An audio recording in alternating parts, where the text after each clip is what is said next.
Guys, आज हम discuss करने वाले हैं how to stop masturbation and anger. तो इस टॉपिक में मैंने एंगर को इसलिए डाला है क्योंकि ये भी ज़रूरी है। एक टेक्निक है जो मास्टरबेशन को भी स्टॉप कर सकती है और एंगर को भी स्टॉप कर सकती है, क्योंकि एंगर और मास्टरबेशन ये दोनों एक ही है, मतलब इमोशन ही है एक तरह के। तो ठीक है, हम शुरू करते हैं। तो ये एक कहानी पर से ये टेक्निक बनी है, मतलब जो जॉर्ज कुर्तिजियफ थे उनकी एक स्टोरी है, मैं आपको सुनाता हूँ। उसमें जब उनके फादर डेथ के बहुत करीब थे तब उन्होंने अपने जो जॉर्ज को बुलाया था, वो उस वक्त सिर्फ 10 साल के थे। और फिर उसको बुला के उनके फादर ने उनको कहा कि मेरे पास कोई संपत्ति नहीं है तुमको देने के लिए, लेकिन मैं तुमको कुछ बातें हैं वो बताता हूँ, तुम बस उसको ध्यान से सुनना और याद रखना।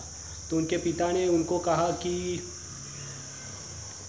कोई भी तुम्हें गुस्सा दिलाए तो तुम्हें बस 24 घंटे राह देखनी है, और फिर उसके बाद तुम उसको जो चाहे वो जवाब दे सकते हो। अगर तुम गुस्से में जवाब देना चाहे तो भी तुम्हें जो जैसा इमोशन हो तुम उस पर जाके निकाल सकते हो। तुम्हें बस खाली सिर्फ 24 घंटे ही उसका वेट करना है, फिर तुम जो चाहो वो कर सकते हो। फिर बस इतना बोल के फिर उनके पिताजी थे वो चल बसे। और आज तो जॉर्ज कुर्तिजियफ बहुत बड़े फिलोसोफर है, तो इनके ये थी जो स्टोरी थी उसके ऊपर से ये आइडिया बना है।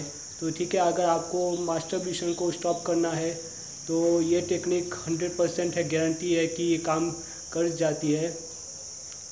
आप जब आपका कोई टाइम हो मास्टरबेशन करने का, जैसे कि अगर आप रात को मास्टरबेशन करते हो और आप उसको रोक नहीं सकते हो, तो जब आपका टाइम हो तो अगर आपको इच्छा हो मास्टरबेशन करने की तो आपको सिर्फ घड़ी में देख के उसको वेट करना है।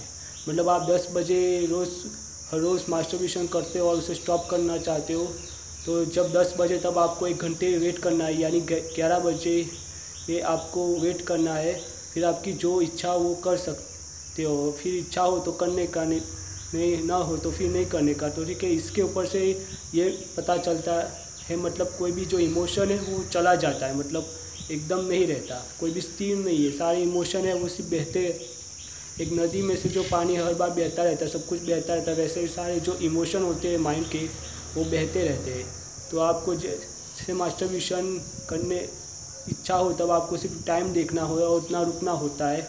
अब आधे घंटे का भी हो सकता है या घंटे भी भर के रुक सकते हो, फिर उसके बाद जो इच्छा हो आप कर सकते हो। तो इसमें जब आप पेशेंट रखोगे तब जो आपका जो इमोशन है वो रुक जाएगा उतना, मतलब वो पास ऑन हो जाएगा और दूसरा इमोशन पे आ जाएगा।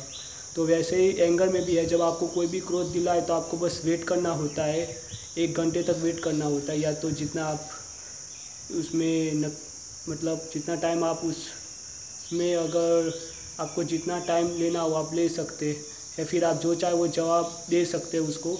तो ठीक है, इसमें आपको वेट करना होता है और इसके बाद आप सीधे दूसरे इमोशन में पास ऑन हो जाए। मतलब कोई भी इमोशन एकदम स्थिर नहीं होता, वो बदलते रहते हैं, एकदम आते जाते, जैसे हवा का झोंका आके चला जाता है वैसे क्रोध भी आता है फिर चला जाता है, फिर सेक्सुअल थॉट भी आते हैं और चले जाते हैं। सिर्फ आपको उसको वेट करना होता है।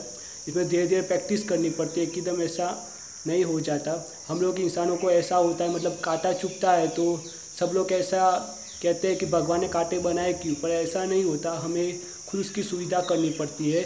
वैसे हमारे जीवन में सब सुख दुख आके चले जाते हैं, वैसे थॉट भी आके चले जाते हैं, बस आपको थोड़ा उसका पेशेंट रखना होता है। एंगर का थॉट आता है फिर चला जाता है, फिर वैसे मास्टरबेशन का थॉट आता है और चला जाता है, बस आपको उसको प्रैक्टिस करना होता है धीरे धीरे, फिर वो आके चला जाता है।